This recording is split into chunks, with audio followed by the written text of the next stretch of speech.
여러분 안녕하십니까? 여수 MBC 뉴스투데이입니다. 지난 9일 여수 해상에서 발생한 대형 어선 침몰 사고로 4명이 구조됐고 5명이 숨졌습니다. 다른 선원 5명은 여전히 실종 상태인데요. 사고 당시 풍랑주의보가 내려져 있었지만 대형 어선이 갑자기 전복될 가능성은 작고 현재로서는 암초 충돌 정황도 없어 사고 원인 파악이 쉽지 않습니다. 김단비 기자입니다. 해경은 어제 수색구역을 6개로 나누고 가로 83km, 세로 64km 반경까지 범위를 넓혔습니다.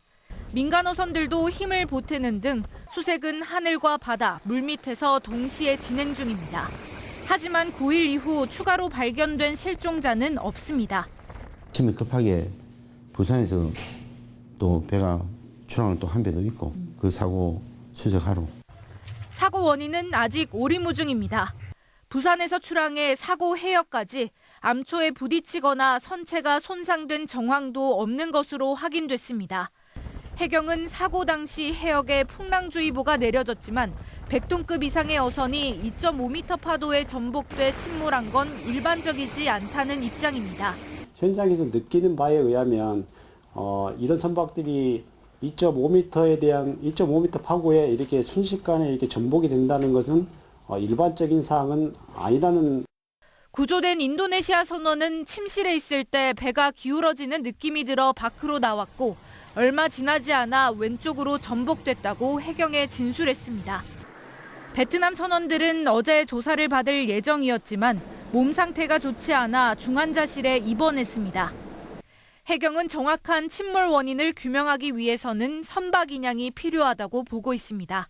저희들이 확인할 수 있는 항적 자료 그리고 선체 인양 후에 관계기관 합동 점검 후에 명확한 원인을 규명하도록 하겠습니다. 해경은 또 기상 상황에 따라 선체에 잠수부를 투입하는 방법도 검토 중입니다. 어느 정도 수색이 마무리되면 선주와 선사 측과 선체 인양을 협의할 방침입니다. MBC 뉴스 김단비입니다. 순천 지역 더불어민주당 전남도 의원들이 전 시민 대상 민생회복지원금 지급을 촉구했습니다. 의원들은 어제 전남 동부청사에서 기자회견을 열고 계엄령 선포 등 사회적 혼란으로 시민들이 경제적 어려움에 처해 있다며 보편적 민생회복지원금 지급이 실질적인 대책이라고 강조했습니다. 앞서 신민호 의원은 전남도가 농어민 공익수당을 22개 시군 전체로 확대했던 것처럼 이번 민행지원금에 대해서도 전남도가 선도적인 역할을 해야 한다고 밝혔습니다. 정치권의 이러한 민생지원금 지급 요구에 대해 고흥군을 제외한 전남 동부권 대부분의 자치단체들은 현재 난색을 표명하고 있습니다. 가장 큰 이유는 바로 재정 부담 때문인데요. 전남도의 도비 예산 지원 방안이 새로운 해법이 될 수 있다는 목소리가 나오고 있습니다. 김주희 기자가 보도합니다. 사용이 가능한 지난 2020년부터 22년까지 코로나 팬데믹 3년 기간 동안 광양시는 모두 4차례에 걸쳐 민생회복지원금을 모든 시민들에게 지원했습니다. 지원금에 투입된 시 예산만도 1,700억여 원에 이르렀습니다. 도내 자치단체 가운데 최고 수준이었습니다. 최근 일부 지역민들은 얼어붙은 지역 경제와 소비 심리의 회복을 위해 민생지원금의 지급을 희망하고 있습니다. 하지만 광양시는 사실상 난색을 표명하고 있습니다. 지역의 주력 산업인 철강 경기 침체와 연동돼 2024년 세입 감소 규모만도 900억여 원에 이르고 있다는 겁니다. 올해 계획된 사업의 정상 추진을 위한 필수 예산조차도 삭감시켜야 했다며 어려움을 토로하고 있습니다. 올해 예산도 세입이 지방세가 한 70억 정도 감됐습니다. 그리고 교부세가 작년에 주기로 한 교부세가 95억이 더 왔고요. 전체적으로 이제 저희가 전년에 비해서 예산은 증가했지만 실제로 그 예산의 그 사업을 부서에서 요구한 사업을 지금 다 못 해줬거든요. 공군을 제외한 광양만권 다른 자치단체들도 사정은 크게 다르지 않습니다. 국내 석유화학 산업의 유례없는 불황으로 세입이 반토막이 난 여수시는 물론 순천시도 민생회복지원금 지급에 대해 현실적 어려움을 토로하고 있습니다. 지역 내 일부 정치권에서 제기하고 있는 통합재정안정화기금의 사용도 결국 시 재정 부담으로 돌아올 수밖에 없다는 입장입니다. 그러면서도 도의회 차원에서 대안으로 제시한 도비 예산 지원이 현실화할 수만 있다면 민생회복지원금 지급을 추진해볼 여지가 충분하다며 가능성을 열어두기도 했습니다. 도에서나 아니면 또 중앙에서나 그런 식으로 정책이 결정돼서 시비 매칭을 해야 된다라고 보면 저희들도 당연히 긍정적으로 검토하고 일단 시의회 협의를 거쳐서 내부 검토를 해야 되겠지만은 저는 상당히 긍정적으로 보고 있습니다. 광양만권 자치단체들은 현재 지역화폐 할인율을 15%로 높이는 등 민생회복지원금을 대신할 방안들을 추진하고 있습니다. 그럼에도 불구하고 경제적 승수 효과를 높일 수 있는 가장 직접적인 방안이 민생회복지원금이라는 여론에 여전히 고민이 깊을 수밖에 없어 보입니다. MBC 뉴스 김주입니다. 순천 대학가 원룸촌에서 집주인이 임차인에게 전세보증금을 돌려주지 않아 경찰이 수사에 착수했습니다. 현재 확인된 보증금 규모만 5억 원가량인데 피해가 더 커질 수 있습니다. 유민호 기자입니다. 순천대학교 앞 원룸촌입니다. 이 건물 전세 임차인 11명은 지난해 11월 집이 경매로 넘어가면서 짐을 싸서 나왔습니다. 기존 집주인은 전세보증금을 돌려주지 않은 채 연락이 닿지 않는 상황. 대학생, 교직원 등 임차인 대부분은 청년으로 보증금은 총 5억 5천만 원입니다. 공인중개업소를 운영한 집주인은 동생 명의를 빌려 계약을 맺었는데 임차인들은 전세보증금 돌려막기를 통한 사기를 주장합니다. 계약할 때 너만 전세니까 걱정하지 마라. 어차피 여기 다 월세다. 그렇게 말을 해서 다 이제 그러면 나만 전세네 하고 했는데 이제 터지고 나니까 다 전세였던 거예요.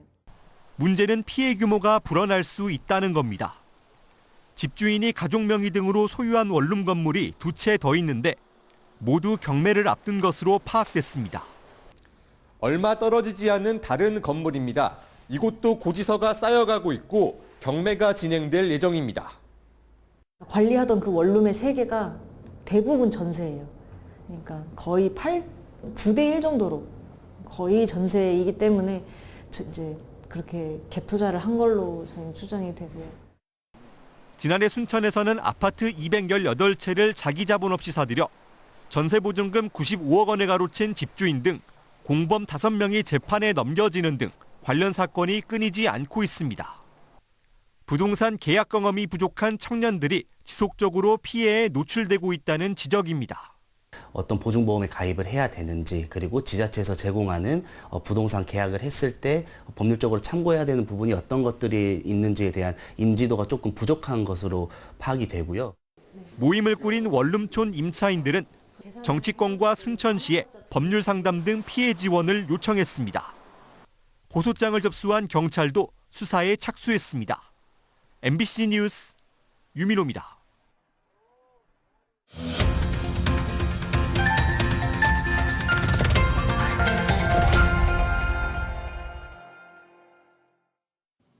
(12.3) 계엄 사태와 탄핵 정부까지 조기 대선이 가시화하고 있습니다. 전남은 진보 진영의 심장부답게 벌써부터 야권의 대선 주자들이 민심을 다지고 있는데요. 김부겸 전 총리도 지역을 방문해 자신의 견해와 비전을 제시했습니다. 데스크 인터뷰 최황지 기자입니다. 총리님 안녕하세요. 네, 안녕하십니까? 네, 광주 전남 방문해서 민심 청취하고 계십니다. 지역민들 의견 들으셨을 때 어떤 의견 좀 기억에 남으셨어요? 역시 이제 국정 공백이 장기화되고 민생 경제가 어려우니까 이렇게 정쟁이 조금 너무 깊어지는 데 대해서는 우려가 크시더라고요. 빨리 탄핵 국면이 마무리 짓고 경제의 불확실성을 좀 걷어내서 어떤 정부든 경제계든 일을 할 수 있는 분위기를 빨리 만들다오. 그래서 원내 제1당인 민주당도 빨리 국정 안정과 민생 경제 회복을 위해서 좀 적극적인 행동을 해달라. 예를 들면 추경 편성이라든가 이런 요구를 많이 받았습니다. 네, 지난해 말 1.2.3 비상계엄이랑 탄핵 정국은 또 어떻게 보시는지도 궁금합니다. 그리고 지금 민생 굉장히 어렵잖아요. 돌파구는 과연 무엇일까요? 예, 무엇보다도 이 탄핵 사태가 헌법적 법률적 질서에 따라서 빨리 마무리되는 것, 그것이 전국 안정의 1차적인 요인인 것 같습니다. 바로 정치가 불안정하니까 경제가 여러 가지로 흔들리고 특히 민생 경제는 더 어렵습니다. 빨리 추가 경정 예산안을 편성을 해서 지방 소멸 문제, AI 등 신산업에 대한 문제, 청년 일자리 문제 이런 데 대한 빨리 투자를 해 주셔야 되고 특히 서민들은 어떤 형태로든지 정부의 지원을 기다리고 있습니다. 바로 이것이 현재 이 경제 난국을 풀어가는 첫 단추가 될 것 같습니다. 네, 국무총리 시절에 전통산업의 현대화에도 굉장히 큰 관심을 가진 걸로 압니다. 지금 여수는 석유화학 산업의 극심한 침체 때문에 지역 경제가 매우 힘든 시기거든요. 이 위기를 어떻게 극복하면 좋을지 조언 좀 부탁드립니다. 이 지역에 계시는 기업인들 또 상공인들과 간담회를 가졌습니다. 결국 한마디로 이 어떤 석유화학 산업 자체가 갖는 여러 가지 외부 압박 요인, 그래서 뭐 스스로 원하지 않던 이 경쟁력 자체가 여러 가지 어려워져서 발생한 것, 특히 약 한 100조 가깝던 이 지역의 산업 매출 자체가 지금 현재 한 80조대로 떨어진 이런 우려를 표명하셨습니다. 정부는 빨리 긴급 이렇게 산업위기 대응 지역으로 선포를 해서 지원을 하는, 지금처럼 이렇게 소극적으로 이 사후 약방문 같은 이런 자세가 아니라 좀 적극적으로 투자 방안을 찾아줘야 될 거고 어떤 산업의 고도화를 위한 여러 가지 프로그램을 제시해야 될 겁니다. 아주 가깝게는 지금 현재 뭐 전기요금이라도 어떤 형태로든지 인하하거나 하든 지원하는 이런 방안을 찾아서 이 지역 기업인들이 어떤 자기들 스스로가 새로운 길을 모색할 수 있는 그런 시간을 벌어줘야 될 것 같습니다. 최근 여론조사에서 국민의힘이 더불어민주당과의 지지율이 큰 차이를 보이지 않고 있습니다. 총리님께서는 이 일을 어떻게 분석하시나요? 계엄이라는 걸 보고 바로 이제 국민들은 탄핵이 되고 새 정부가 들어서기를 기대했는데 여러 가지로 뭐 시간이 걸리면서 경제의 불확실성에 따르는 우려도 있고요. 그러다 보니까 좀 민주당이 조금 원내 일당이니까 좀 적극적 주도권을 잡고 이 상황을 좀 수습하기를 기대하고 있었던 것 같은데 뭐 그런데 저희들이 좀 부족했던 것도 있고 이런 것 같습니다. 그 조기 대선 전망이 우세합니다. 총리님께서는 어떤 역할을 하실 계획이신지 궁금합니다. 탄핵이라는 절차는 헌법적 질서에 따라 마무리 잘 되는 거냐라는 우려를 가지고 계시기 때문에 지금 뭐 대선을 이야기하거나 하는 것들은 좀 섣부른 이야기 같습니다. 오히려 그것보다는 어떻게 하면 이렇게 더 이상 민생경제가 추락하지 않게 하는 바로 이 불확실성을 제거하는 그런 어떤 정치 일정을 짜는데 여야가 협조할 건 협조하고 이렇게 해야 될 것 같고요. 그 과정에서 국정안정과 민생경제 회복 또 미래 산업에 대한 여러 가지 준비 이런 부분에 있어서 제가 할 역할이 있다면 뚜벅뚜벅 해내겠습니다. 네, 여기까지 이야기 듣겠습니다. 오늘 말씀 고맙습니다. 네, 감사합니다. 차기 대권 도전을 선언한 김영록 전남지사가 문재인 전 대통령을 방문하는 등 본격적인 대권 행보에 나서고 있습니다. 김영록 전남지사는 지난 9일 경남 평산마을에서 문재인 전 대통령을 방문하고 선의의 경쟁을 펼쳐 민주 세력의 지평을 넓히겠다고 밝혔습니다. 김 지사는 어젯밤 상경에 조계종 총무원장을 방문하고 국회와 서울 지역 언론인들을 만난 것으로 알려지는 등 본격적인 대권 도전 행보에 나서고 있습니다. 광양시가 출생축하금 지급 기준을 완화 적용합니다. 광양시는 올해 1월 1일부터 신생아 출생축하금 지급 기준을 기존 신생아의 출생일 기준으로 부모의 광양시 실제 거주 기간 1년 이상에서 6개월 이상으로 완화해서 적용하기로 했습니다. 지원금은 첫째 아이 500만 원, 둘째 1,000만 원, 셋째 1,500만 원, 넷째 이상 2천만 원으로 5년 동안 분할 지급됩니다. 원재료인 물김값이 폭락하는데도 김값은 되려 폭등하는 역설적 상황에 소비자도 생산자도 울상입니다. 정부와 지자체 등 관계기관들도 뒤늦게 대책 마련에 나서고 있는데요. 서희령 기자가 취재했습니다. 37년 만에 최대 가격 상승을 기록한 마른 김과 폐기대란 속 10년 전 가격으로 돌아간 물김. 생산자와 소비자 모두의 불만이 고조되고 있지만 현재의 가격 괴리 현상은 지속될 것으로 보입니다.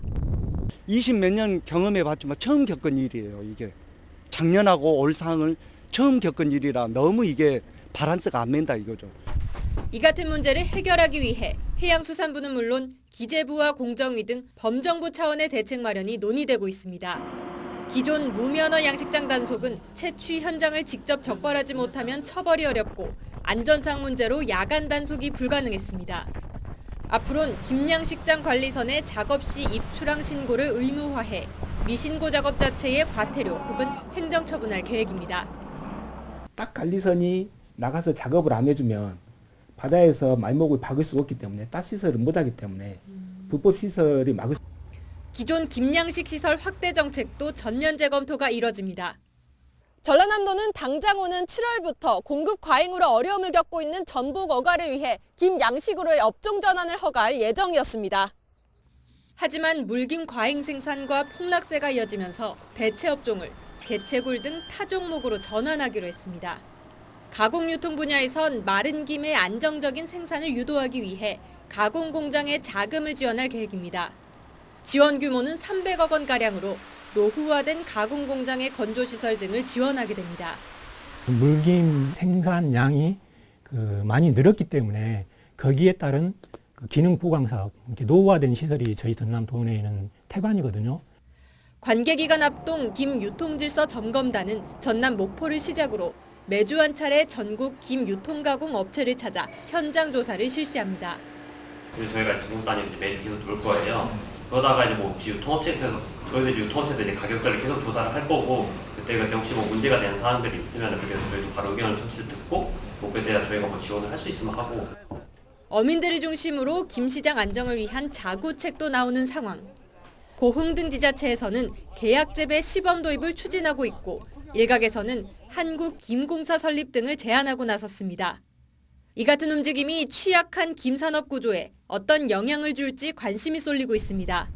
MBC 뉴스 서희령입니다.